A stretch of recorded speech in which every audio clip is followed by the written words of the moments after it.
We're taking a look at the 357 Magnum cartridge, which is one of my favorite cartridges in handguns and one I've had a very long association with.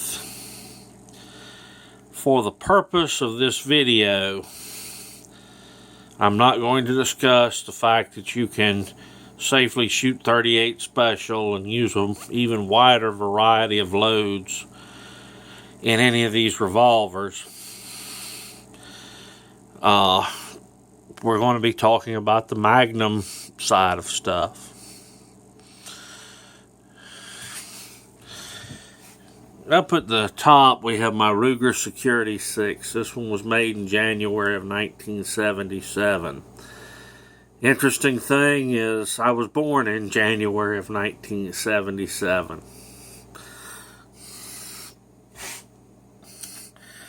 That gun is a very strong and lightweight gun with a hell of a single action trigger pull. Double action is smooth, but it's a little heavy. So it requires you to concentrate when you're shooting it double action. Below it, we have one of my favorites. This is the Model 19 Smith & Wesson, known as the Combat Magnum. This one has the squared grips, 6-inch barrel, has a Partridge front sight, and an adjustable rear sight.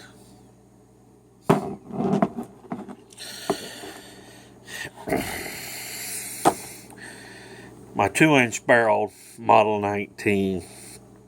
This one has the round grips, which makes it slightly easier to conceal. Adjustable rear sight with a white outline and a red ramp front.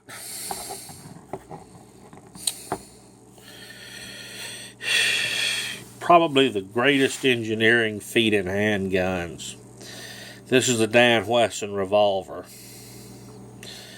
This particular gun is now wearing a 2-inch barrel. It has an adjustable rear sight, locks up the front and the rear, gives me a very strong, durable revolver.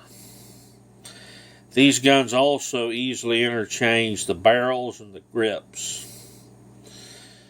And there's some other things with it that just make it a brilliant design. These were never cheap guns. These were always a connoisseur's type gun. And very finely crafted. To add more versatility to the Dan Wesson, there's the 4, 6, 8-inch barrels and a variety of grips and the tool to change all that stuff out. You set your headspace on these with a feeler gauge. 357 came to us in the 30s. The development work was done largely in part by Major Douglas Wesson of Smith & Wesson. People at the time wanted more power in a handgun cartridge for 2 reasons. Law enforcement needed it to fight gangsters and motorized bandits. Also, you had amongst sportsmen a desire for a handgun that could reliably stop big game.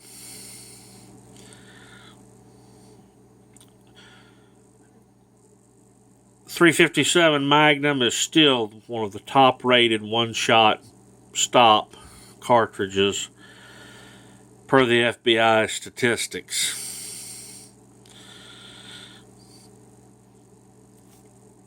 It's also one of the most versatile cartridges as far as a game gun. Nominal bullet weights are 110 grain to usually 158s, although you can go higher or lower, but these are common weights. The bullet diameter is .357, which is the same as 38 Special. The actual bullet diameter for that one is 357 to 358.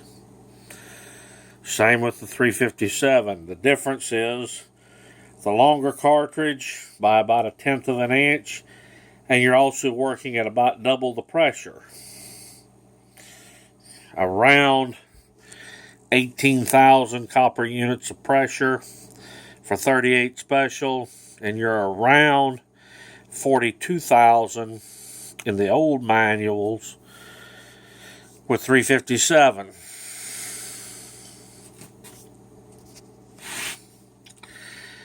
I tend to favor bullets anywhere from 125 to 158 grain for general use. With the lighter bullets, 110 to 125, I use unique powder to load them. This is in the short barrel guns and the long barrel guns. The burn rate's fast enough in unique. It does well in both with the lighter bullets.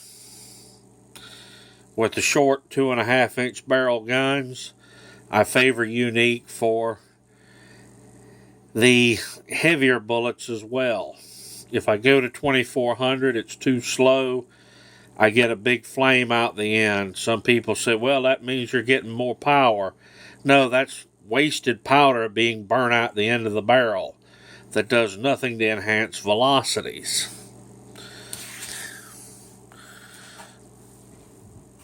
With my heavy bullets, 146 and 158 in the long-barreled revolvers,